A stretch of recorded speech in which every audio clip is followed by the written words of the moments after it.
It's been more than 13 months since we set foot on the African continent, and as our time here winds down, we've taken 2 short safaris into the African wilds, which have reminded us in no uncertain terms of exactly where we are.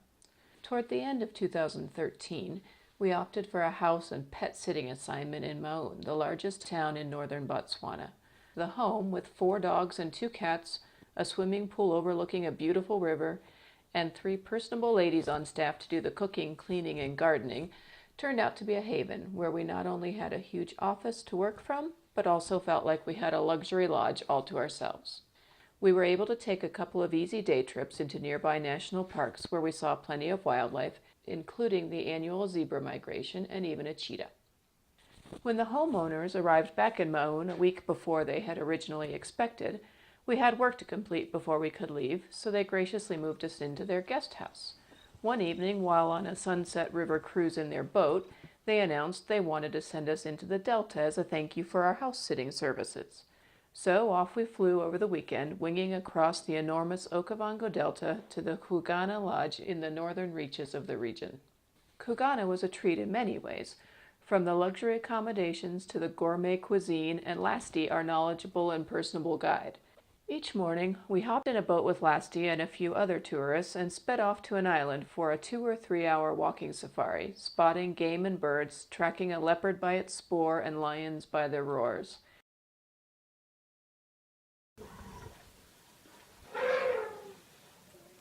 In the evenings, we took to the waterways to inspect the minutiae of the delta from a makoro, the local traditional dugout canoe, or to visit pods of hippos in a flat-bottomed skiff. Catching a glimpse of one of Africa's most feared molars from eye level is a sight you won't soon forget. The remote lodge gave us a chance to experience luxury safaris as we haven't before. It's clear how one could acquire a taste for traveling like this. Upon our arrival, the camp manager met us with cool mint-scented washcloths for our faces, and after introductions, she never again greeted us without using our names. The lodge was all-inclusive, with a bar that impressed KC for its upper-end tequila and Glenfiddich scotch.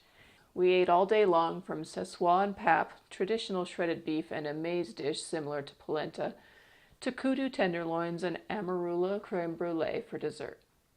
But the real indulgence of Kugana, and the reason I think most people spend a night or 3, is the tranquility. The island only holds 8 cabins. In the near Como, one enters from sitting on the large deck sipping a glass of wine as the fire crackles, weavers and kingfishers skim the water, and hippos grunt on the far side of the lagoon, is close to Zen perfection. On our first night, KC and I woke at 4 a.m., the magic hour as we call it, when a hippo parked underneath our deck and started splashing around trying to graze from the banks without leaving the water. When we went out to see what the fuss was about, he swam to our neighbor's cabin, but we were lucky enough to look up into the tree over our heads, and in the moonlight we found a small spotted genet, a cat-like animal that's completely nocturnal and very rare to see.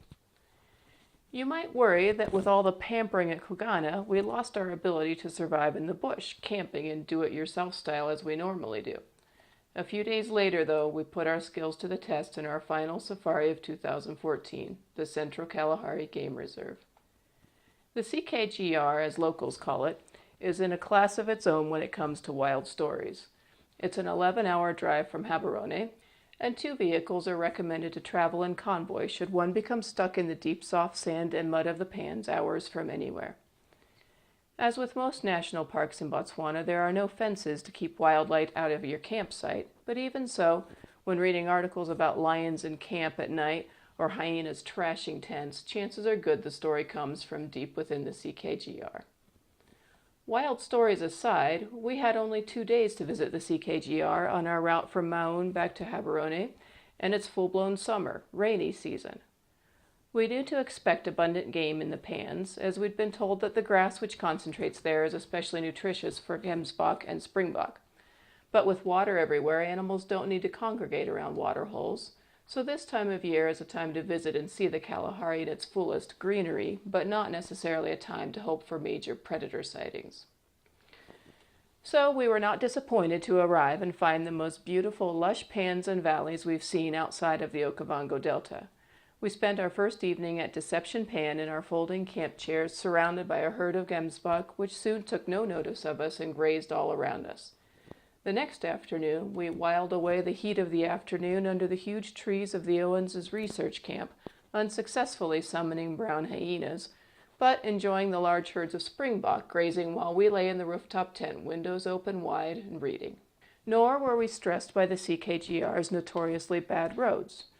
Expecting to find some combination of horrid corrugation, deep sand, and slick mud, we were pleasantly surprised to find the plentiful rains have washed away the winter's corrugations and packed down the sand into tracks that rival Namibia's smooth gravel roads. It was beginning to look like the tranquility of Kugana had carried us straight into the heart of the CKGR on the same gentle waves that had lapped behind our Makoros. But things were about to get interesting.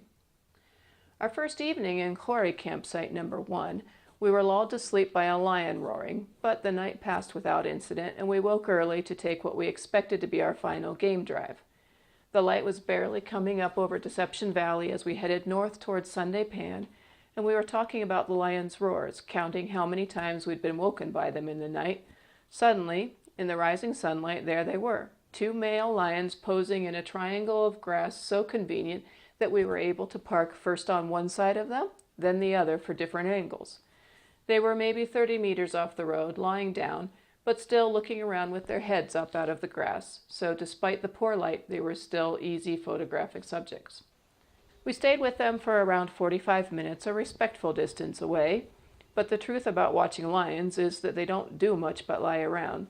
So when another 4x4 approached, we decided to let them have the big cats to themselves and started to ease by the lions. On our way past, Casey paused the car directly in front of them so I could take some close-up photos. Suddenly, the younger male popped up, gave a big stretch, and walked straight to our car. He stopped about 10 feet away from my open window, scent-marked his territory, and stared at us for a fraction of a second, then walked on past us. Yikes! It may not sound like much, but I was whispering frantically to Casey, "Move, move, move!" There's something primal about being so near to an apex predator that even though I know they don't attack vehicles, I still wanted more space between us. It was a brilliant moment, and we felt really lucky to have seen 2 beautiful, healthy lions unexpectedly. We went on to Leopard Pan, where we pulled out the billy, that's South African for tea kettle, for hot water, and ate breakfast while we watched a wildebeest and gemsbok make their way across the pan. Later in the day, after our idyllic afternoon and a quick game drive around Deception Pan, an enormous thunderhead started building. So we headed back to our campsite in time to stand in the rain for a shower, there's no water in the CKGR, before the lightning and thunder got close enough that we abandoned any hope of a fire or warm dinner, made some quick tuna sandwiches, and tucked into bed for an early night while the rains poured steadily down on the rooftop tent. This morning dawned gray, overcast, and damp. We'd again heard lions roaring all night, so we decided to postpone tea and coffee until after a quick drive to see if we could find the lions again. We didn't find them, but we ran into some other campers who had miraculously spotted a mother cheetah with 2 small cubs in the tall grass. After a few oohs and ahs over the cute kittens, we headed for the park exit gate 42 kilometers away. And that's where our lovely, hard-packed, sandy road turned into a track that made us feel like ants following a giant elephant trail where each foot stomp left huge, deep potholes covering the width of the road and filled with last night's rain. Snoopy has street tires, not mud tires, so we've always been careful to avoid deep water and mud, knowing the risk of getting stuck is much higher. Today we put Snoopy through his paces, and I'm happy to report he marched through deep water, splashing over his bonnet with only a few sideways slides and not a single bogged axle. The Kalahari had one last reward for us. About 35 kilometers from the gate, we noticed big tracks in the wet sand. They were recent. We could still see the little wet chunks of sand flipped up from a big cat's paws as it trotted up the road in the direction we were headed. Sure enough, 10 kilometers further on, we were still tracking the spoor in the sand between swimming through mud puddle ponds when suddenly we came upon the pride. This was the biggest pride we've seen, and we were getting a big kick out of a young male tackling a sibling or cousin when he suddenly locked onto something a short distance behind the car and dropped into stalking posture. I looked over my shoulder and saw a jackal in the grass. The small scavenger was probably hanging around hoping for some scraps if the huntresses got busy, but when he realized he might suddenly become the scraps, he took off in a hurry. But the young lions were now on alert, and our car was conveniently nearby. I'll just let you watch what happened next. Everyone who wants to get down, bounce to this. We gon' bounce to the ounce. We gon' fool around and we ain't gonna stop till the break of dawn. To all my people left to right, you better bounce to this. Everyone who wants to get down, bounce to this.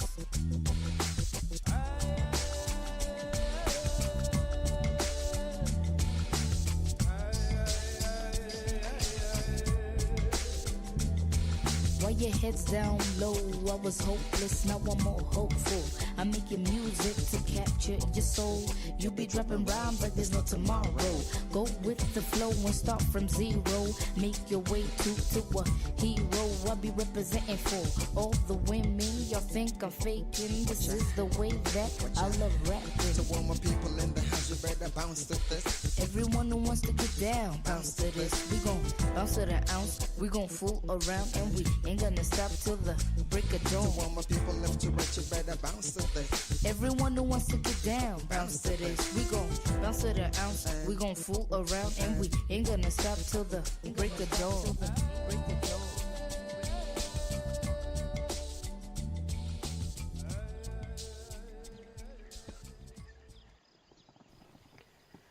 We later found the brush marks where the male rubbed his cheek against the driver's side and cleaned the mud from the bumper. Exhilarated but still a little shaky with adrenaline, we spent another half hour with the lions before leaving the CKGR behind us. A photographer we met a few months ago says that the Kalahari only gives up her secrets to those who've paid their dues. Although we've left without seeing the brown hyena, we must have paid at least some of our dues in the past year.